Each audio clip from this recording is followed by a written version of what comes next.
अगर आप भी दाल बाटी खाने के शौकीन हैं तो आज मैं आपको लाई हूँ उदयपुर के ढाबा लॉजी रेस्टोरेंट में, जहाँ पे हम सीखेंगे कि परफेक्ट दाल बाटी कैसे बनाई जाती है, वो भी ऑथेंटिक और ट्रेडिशनल तरीके से। ये ढेर सारी बाटियाँ रोज़ बनाते हैं और इनकी बनाई हुई बाटियाँ अंदर से एकदम सॉफ्ट और ऊपर से क्रिस्प होती हैं। तो आइए देखते हैं ये इसको कैसे बनाते हैं। तो बाटी बनाने के लिए यहाँ पर आपने गेहूं का आटा लिया है। हाँ, गेहूं का। तो गेहूं का आटा बहुत मोटा पिसा हुआ है, आप देख सकते हैं, बारीक वाला आटा नहीं है। इसमें क्या डालेंगे हम? मक्की का आटा। अच्छा, तो अगर 4 किलो गेहूं का आटा है तो आधा किलो मक्की का आटा, तो आप उस हिसाब से अंदाज़ लगा सकते हो। और इसमें हम डालेंगे थोड़ा सा नमक और ये अजवाइन, ज़ीरा। तो सब अंदाज से डल रहा है, मतलब ऐसा कुछ फिक्स रूल नहीं है। और ये है खड़ा धनिया, खड़ा कुटा हुआ धनिया, कसूरी मेथी।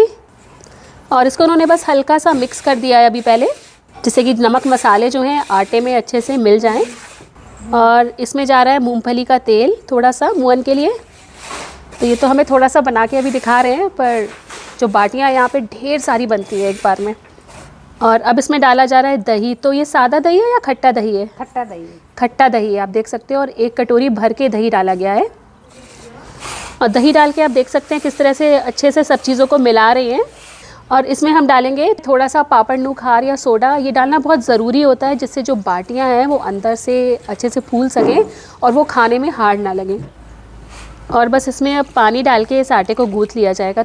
तो जो बाटी का आटा है वो काफ़ी नरम या सॉफ्ट गूँथा जाता है, हार्ड नहीं गूँथा जाता है। तो आप देख सकते हैं कि आटे को एक इस तरह से गूँथ रही है, मतलब हाथ से अच्छे से इसको मसल के गूँथना है, जिससे आटा जो है सारा पानी एब्जॉर्ब कर ले। पर ध्यान रखना है जो आटा है वो सॉफ्ट ही गूँथना है, हार्ड नहीं गूँथना है। तो जो बिहार का लिट्टी चोखा होता है और राजस्थान की बाटी होती है उसमें काफ़ी अंतर होता है।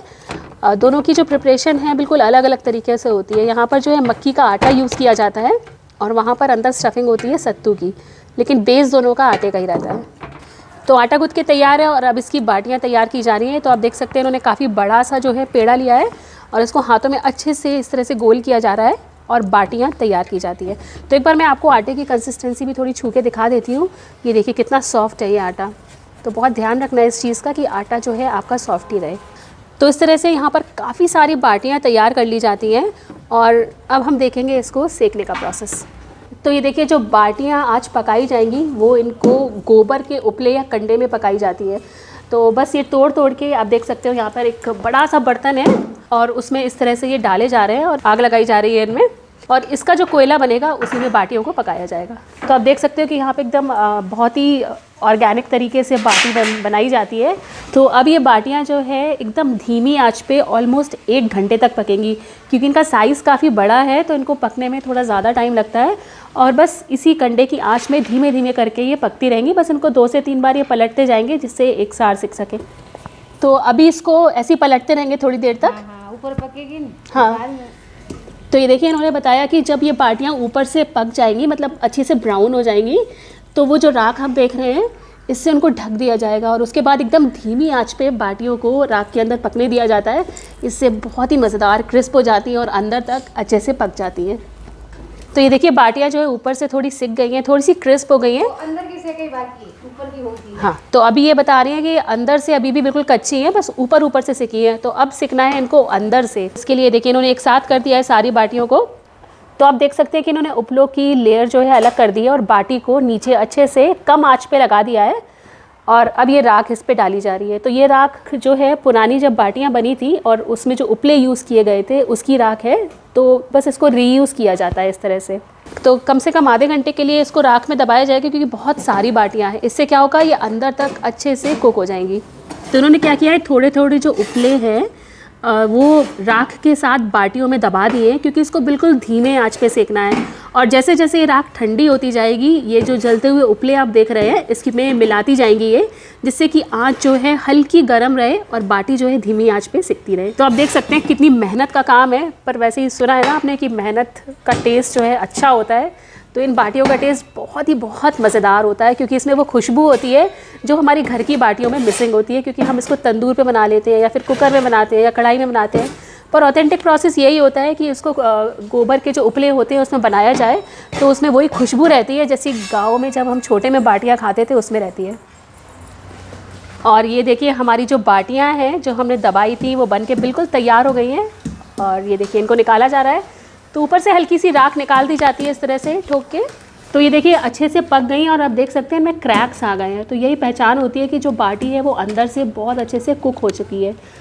तो ये देखिए बस इस तरह से बाटी को झाड़ देते हैं क्योंकि इसमें बहुत सारी राख है। अगर आप इसको इस तरह से खाओगे तो बाटी खाने में किसकिसी लगेगी। बस इस तरह से अच्छे से झाड़ देते हैं। अब देखिए क्या चमकीली बाटियाँ निकली है इसमें से। तो इन गर्मा गर्म बाटियों पे अब घी की कोटिंग की जा रही है। जो बाटी होती है वो घी के साथ ही खाई जाती है। जो सर्व करने का तरीका होता है वो यही होता है कि इसको देसी घी में अच्छे से डिप करके सर्व किया जाता है।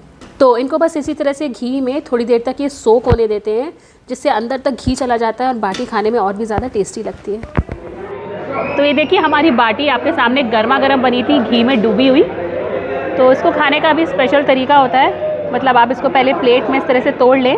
ये देखिए क्या गर्म है अंदर से और बहुत सॉफ्ट है, अंदर से ऊपर से क्रिस्प और अंदर से सॉफ्ट है। और अब हम इसमें डालेंगे घी ढेर सारा, क्योंकि जो बाटी है उसका टेस्ट ना घी से ही आता है। और यहाँ मेरे पास है चटनी, एक हरी चटनी है और एक लाल चटनी है।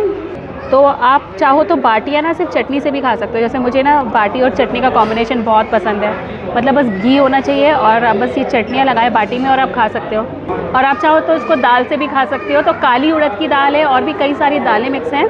तो खाने का तरीका बस ये होता है कि आप बाटी के ऊपर ढेर सारी दाल डालिए।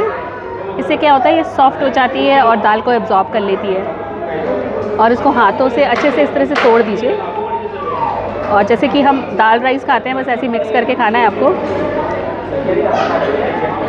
तो बहुत ही टेस्टी है ये भी। और आपने देखा कि इसको बनाने का ऑथेंटिक तरीका क्या होता है, मतलब थोड़ी अलग है, क्योंकि ये इसमें वो खुशबू है जो कि उपलों में, क्योंकि बाटी पकी हुई है तो उसकी खुशबू बहुत ही बढ़िया आ रही है। तो घर पे बनाए तो उपले तो नहीं होते, तंदूर में भी बना के देखिएगा, इतनी ही टेस्टी बनेगी। तो आप भी ट्राई करिएगा ये बाटी घर पे। एंड आई होप ये आपको भी बहुत पसंद आए। अगली बार आपसे फिर मुलाकात होगी एक नए वीडियो के साथ। तब तक के लिए take care and bye bye. Ram Ram.